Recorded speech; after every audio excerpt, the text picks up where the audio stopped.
So here's the inside of the guitar cleaned up. Couple things that are interesting about it. I've seen this before where they put this gauze, or I guess it's muslin technically, near the F-holes to reinforce the area. So that wasn't a surprise. The one thing that did surprise me a little bit is these two braces are not symmetrical about the center line. The one on the treble side is much more parallel to the center line, and the bass brace kind of, well, obviously angles off a little bit more. And I was saying to Jeff, I haven't really seen the insides of very many archtop guitars, but this isn't what I was expecting. I thought they would both be the same distance from the center line at each end, or the same amount here, and then tapering closer together. This is, I know how what they call parallel braced mandolin tops are made, where one brace is much closer to parallel with center seam than the other brace. And I think this is the way it generally goes, where the bass brace is scooched out. So that was interesting to see. The other cool thing on this is these braces are kerfed.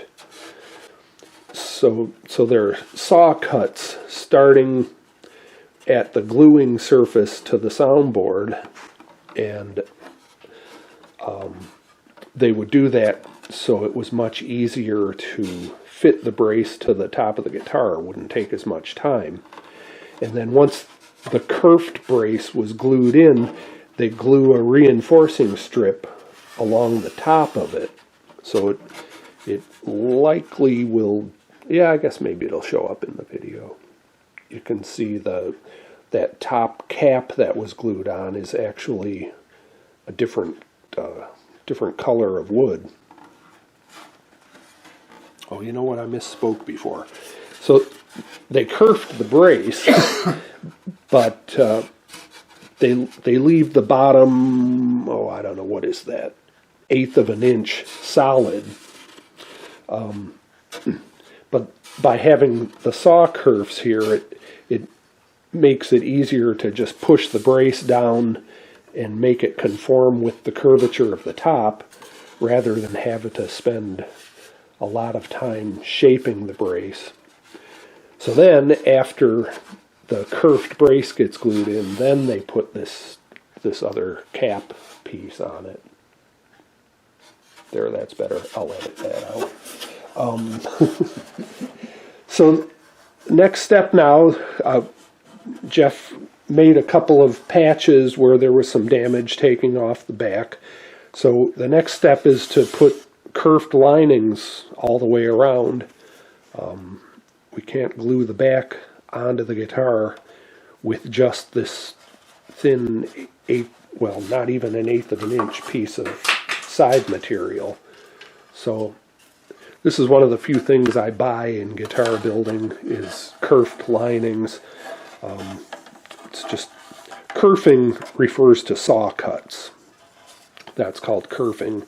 And by doing this, the wood bends pretty nicely without breaking, so it's easy to get it to conform to the curvature of the guitar.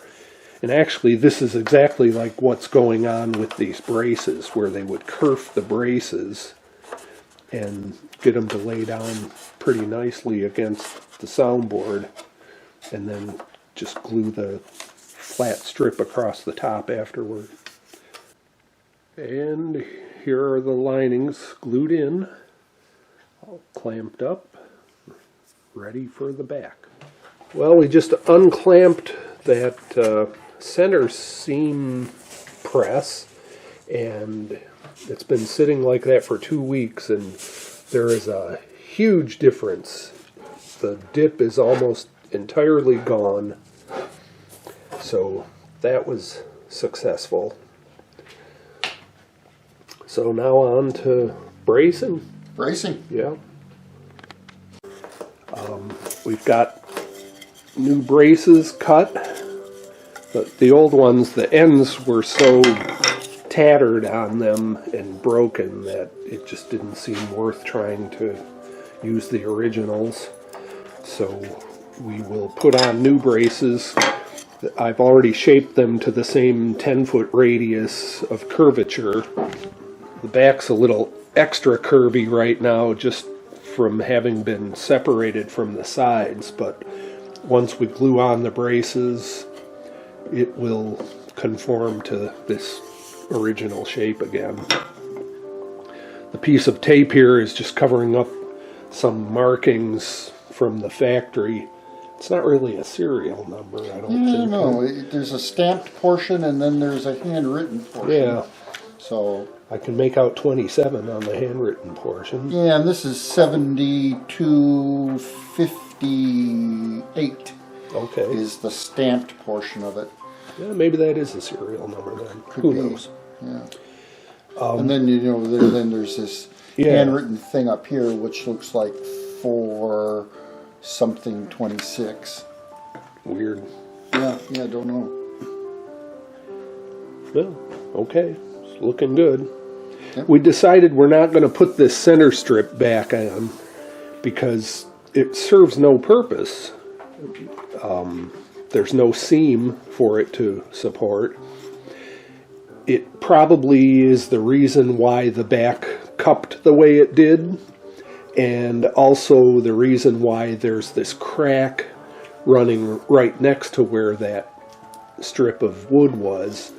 So after we glue on the braces, we will reinforce this crack that we've already glued up, and so there will be a strip probably 3/4 of an inch wide just centered over that crack between this brace and that brace.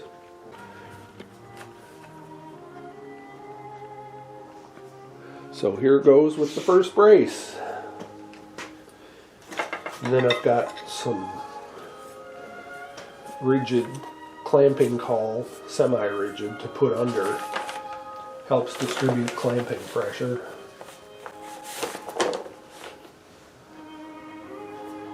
And the tape will cover all the squeeze out.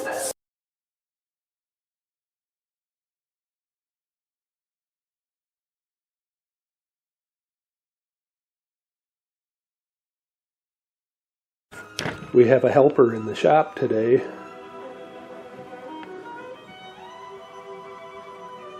She doesnn't seem too interested. I'll put this up for you.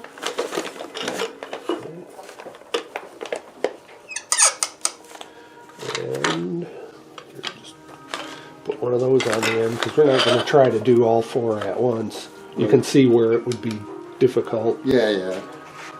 If I had a go bar deck, we could do it. I was just thinking that. That's when a go bar would be handy. But, you know, I've gotten by for 40 years without it. Yeah, exactly. I don't know that I want to get one now. Plus, it takes up space. Yes, yeah. Which is really at a premium here.